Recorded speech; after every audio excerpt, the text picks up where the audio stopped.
നിങ്ങൾ hair wash ചെയ്തിട്ടും ആ ഗ്രീസ്നെസ് പോകുന്നില്ലേ? എന്നാൽ ഞാനൊരു ട്രിക്ക് പറഞ്ഞിരട്ടെ എങ്ങനെയാണ് പ്രോപ്പറായിട്ട് നമ്മുടെ സ്കാൽപ്പ് നന്നായിട്ട് ഹെയർ വാഷ് ചെയ്യേണ്ടതെന്ന്. ഫസ്റ്റ് നമ്മുടെ ഹെയർ നന്നായിട്ട് വെറ്റ് ചെയ്യുക, അതല്ലെങ്കിൽ ഡാമ്പ് ചെയ്യുക. എന്നിട്ട് ഒരു കുറച്ച് നല്ലൊരു ക്വാണ്ടിറ്റി ഹെയർ ഷാംപൂസ് എടുക്കുക, അതായത് ഒരു കോയിൻ എമൗണ്ട് അതിൽ കൂടുതലായിട്ട് ഷാമ്പൂ എടുക്കുക. എന്നിട്ട് നിങ്ങളുടെ സ്കാൽപ്പിന്റെ ബേക്ക് ഭാഗം തൊട്ട് കോൺസെൻട്രേറ്റ് ചെയ്യുക. ആദ്യമേ ഹെയർ ഡിവൈഡ് ചെയ്യുക, സ്കാൽപ്പിന്റെ ബേക്കിൽ കുറച്ച് ഷാമ്പൂ ചെയ്യുക, അത് വെച്ചിട്ട് നമ്മുടെ ഫ്രണ്ട് പോർഷൻ വരെ എത്തുക. എന്നിട്ട് രണ്ട് സൈഡിലും കൂടെ കവർ ചെയ്യാം. അപ്പൊ നമുക്ക് ഹെയർ സ്കാൽപ്പ് ഫുള്ള് കവറായി. എന്നിട്ട് അതൊന്ന് വാഷ് ചെയ്ത് കളയാം. എന്നിട്ട് ഫസ്റ്റ് എടുത്തതിന്റെ 1/3 എമൗണ്ട് ഷാമ്പു വീണ്ടും എടുക്കുക. എന്നിട്ട് ഞാൻ ഈ പറഞ്ഞ പോലെ ഒന്നും കൂടെ ഒന്ന് വാഷ് ചെയ്യുക. അപ്പോഴത്തേക്ക് നല്ല രീതിയിൽ പത നമ്മുടെ സ്കാൽപ്പിൽ നിന്ന് പോകും.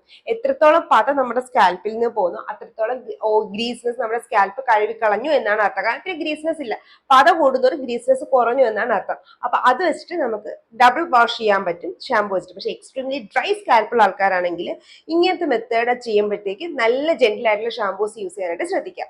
അതേ സൾഫേറ്റ് ഫ്രീ ഷാമ്പൂസ് ഒക്കെ വിനയിൽ ഡോട്ട് കൺവോക്സിൽ ചെക്ക് ഇതുപോലത്തെ സ്കിൻ കെയർ വീഡിയോക്ക് ഫോളോ ചെയ്യാനും മറക്കണ്ട. ടാറ്റ.